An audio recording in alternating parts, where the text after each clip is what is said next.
ఏపీలో జరిగిన assembly parliament ఎన్నికల ఫలితాల్లో కూటమి ఘన విజయం సాధించింది. మొత్తం 175 అసెంబ్లీ స్థానాలకు గాను 164 సీట్లు కైవసం చేసుకోగా 25 లోక్సభ స్థానాల్లో 21 సీట్లు కూటమి కైవసం చేసుకుంది. వైసీపీ మాత్రం 11 సీట్లను గెలిచి ఘోరమైన పరాజయాన్ని చవిచూస్తుంది. ఏపీలో కూటమి గెలుపు సందర్భంగా ఇవాళ సాయంత్రం 4 గంటలకు ఢిల్లీలో ఎన్డీఏ సమావేశం నిర్వహించనున్నారు. ఈ సమావేశానికి చంద్రబాబు నాయుడు, నితీష్ కుమార్లు హాజరు కానున్నారు.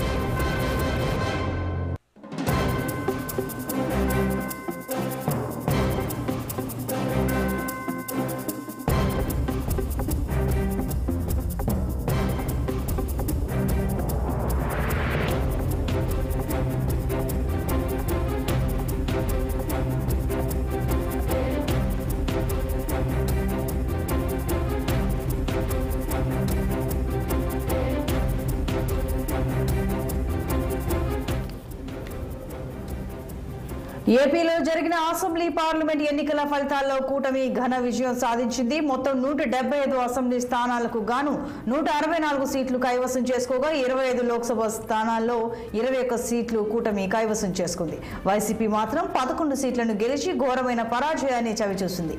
ఏపీలో కూటమి గెలుపు సందర్భంగా ఇవాళ సాయంత్రం 4 గంటలకు ఢిల్లీలో ఎన్డీఏ సమావేశం నిర్వహించనున్నారు. ఈ సమావేశానికి చంద్రబాబు, నితీష్ కుమార్లు హాజరు కానున్నారు. మరింత సమాచారం ఇదే అంశానికి సంబంధించి మా ఢిల్లీ ప్రతినిధి అశోక్ రెడ్డి ఫోన్ లైన్లో అందిస్తారు. అశోక్ రెడ్డి, చెప్పండి, ఎన్డీఏ సమావేశం సందర్భంగా చంద్రబాబు నాయుడిని ఢిల్లీకి రావాల్సిందిగా మోడీ పిలిచారు అన్న ఒక సమాచారం అయితే ఉంది. అయితే పవన్ కళ్యాణ్ కూడా వెళ్తారు అని నిన్నటిదాకా మాట్లాడుకున్నారు. మరి ఈ రోజు ఏం జరగనుంది, వివరాలు ఏంటి?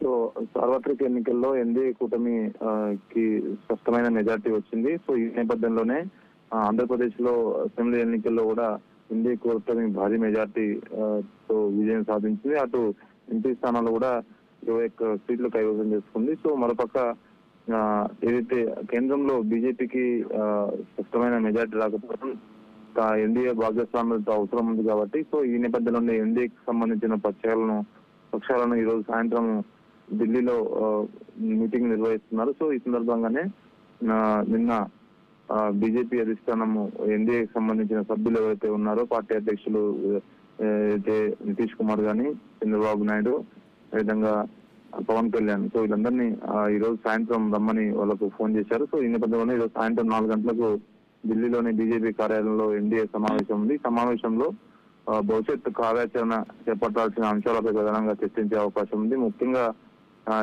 ఎన్డీఏకు 290కి పైగా సీట్లు వచ్చాయి కాబట్టి గతంలో కన్నా 56 సీట్లు తగ్గాయి. సో ముఖ్యంగా 5 రాష్ట్రాలలో బీజేపీకి తక్కువ సీట్లు వచ్చాయి. ముఖ్యంగా ఉత్తరప్రదేశ్, మహారాష్ట్ర, ఏదైతే పశ్చిమ బెంగాల్, రాజస్థాన్ లాంటి రాష్ట్రాలలో చాలా తక్కువ సీట్లు వచ్చాయి కాబట్టి ఇప్పుడు పరిస్థితి మారింది కాబట్టి, సో ఎన్డీఏ కూటమి సభ్యులతో కలిపి ప్రభుత్వాన్ని ఏర్పాటు చేసే యోచనలో ఉంది.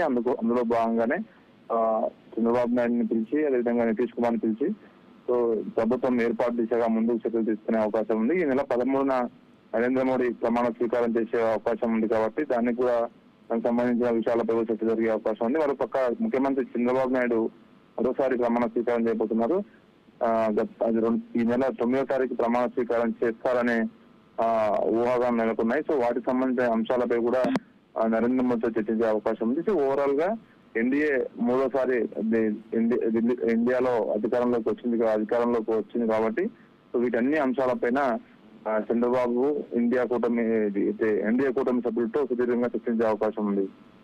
Right Ashok, thank you.